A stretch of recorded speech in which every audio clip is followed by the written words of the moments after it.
Yesterday, you learned about the 1% rule, how tiny improvements compound into massive transformation.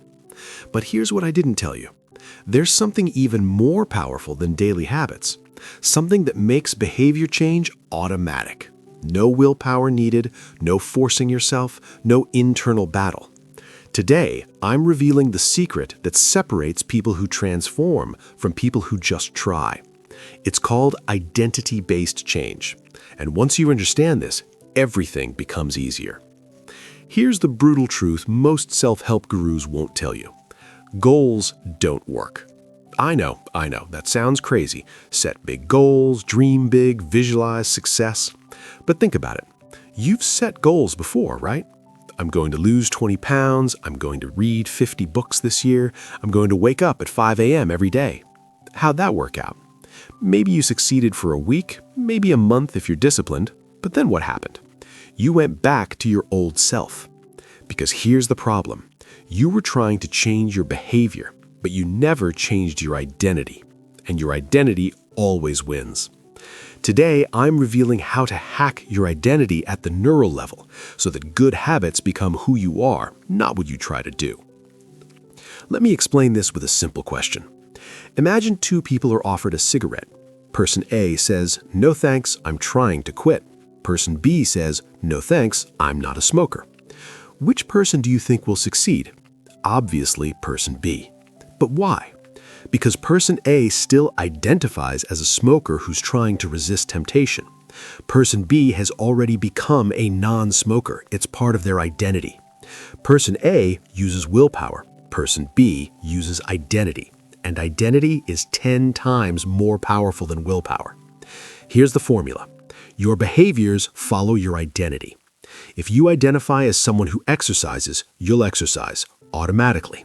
If you identify as someone who reads, you'll read naturally. If you identify as someone who's organized, you'll organize effortlessly. Change your identity and your behavior follows without struggle. This is what separates permanent change from temporary motivation.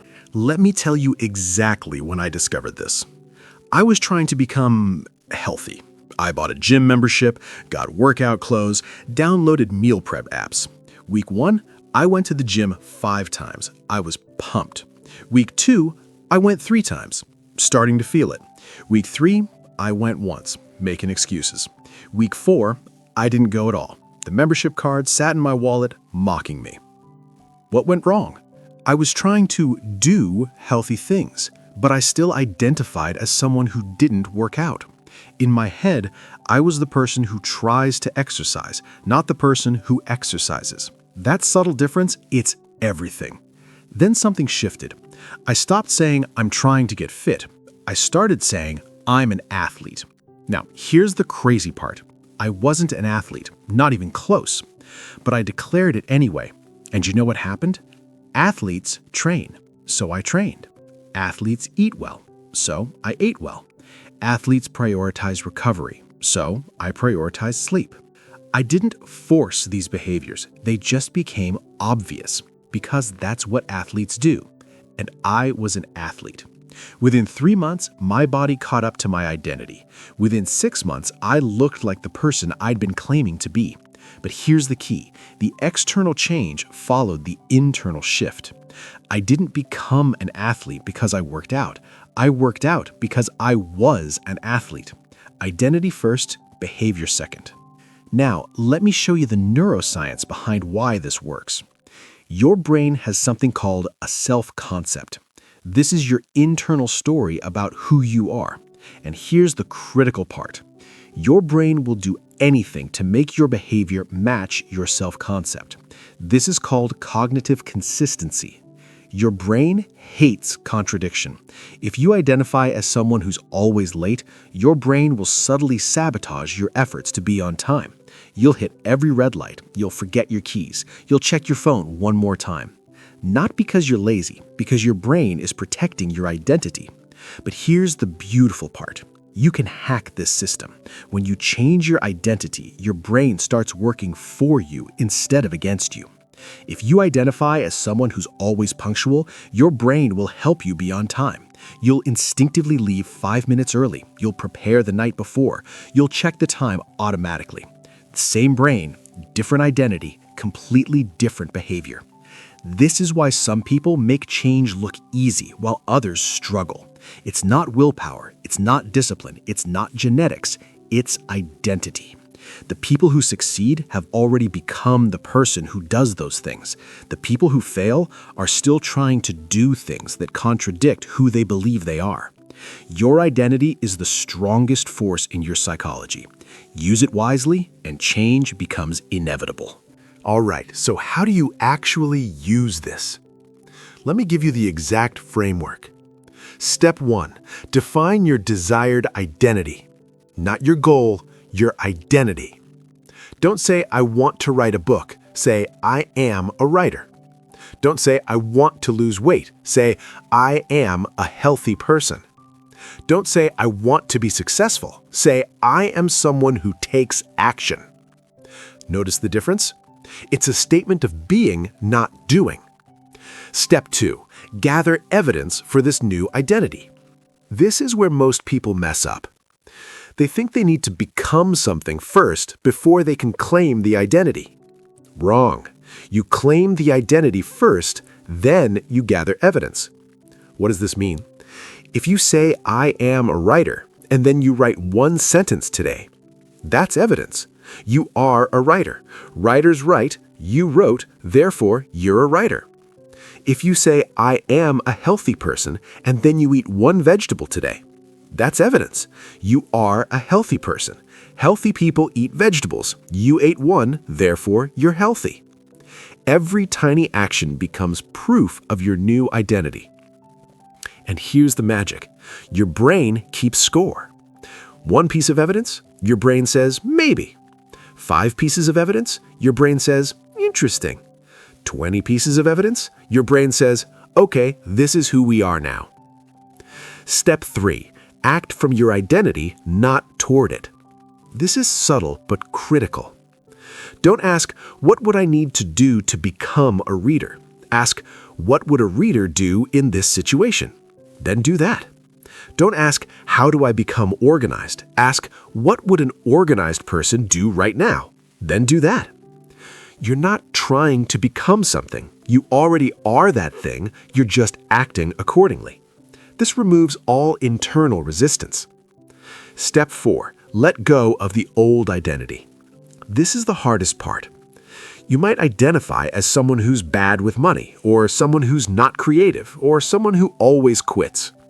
Those identities have to die, not through force, through replacement. Every time you act from your new identity, your old identity gets weaker. Eventually, it disappears completely, and your new you, that becomes automatic. Now, let me address the doubts that you're having right now.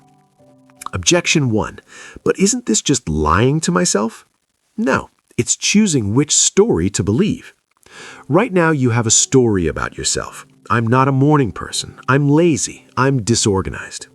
Where did that story come from? Past behavior. But here's the thing. Past behavior doesn't define you. It just describes what you've done.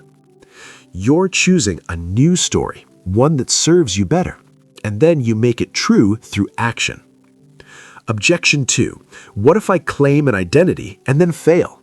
You won't fail. You'll just gather more evidence slowly. If you say, I'm a writer, and don't write for 3 days, you haven't failed. You just need more evidence. Write tomorrow. Identity reinforced. Missing once doesn't destroy your identity. Quitting does. Objection 3. Isn't this just positive thinking nonsense? No. Positive thinking says just believe and it'll happen. Identity-based change says declare who you are, then prove it through action. It's not magical, it's neurological. You're reprogramming your brain's self-concept through repeated behavioral evidence. Objection 4. How long does this take? For your brain to accept a new identity, about 30 to 60 pieces of evidence. If you act from your new identity once per day, that's 30 to 60 days. But here's the beautiful part. You feel the shift much sooner. By day 10, it starts feeling natural. By day 21, it starts feeling automatic. By day 60, you can't remember being the old version of yourself. All right, here's your day 2 challenge. Step 1, choose one identity you want to adopt. Not 5, not I want to be perfect. One identity. Examples: I am a reader. I am a healthy person. I am someone who takes action. I am organized. I am a learner. Write it down. Use present tense. I am, not I will be. Step 2. Do one thing today that proves this identity. If you're a reader, read one page. If you're healthy, eat one vegetable. If you're organized, organize one drawer. One action, that's your evidence. Step 3. Say your new identity out loud. This sounds weird. Do it anyway. Look in the mirror and say, I am, your identity. Your brain needs to hear it, not just think it. Step 4. Comment below with your new identity. Write, I am, your identity. Make it public. Social accountability makes it real. And here's what's going to happen. Tomorrow, you'll wake up slightly different because you'll have proof that you're this new person. And the day after that, more proof. And by day 21, it won't be a new identity anymore. It'll just be who you are. Tomorrow, we're diving into day 3, the habit loop. I'm going to show you the 3-part pattern that controls every behavior you have. And once you understand this loop, you can design any habit you want.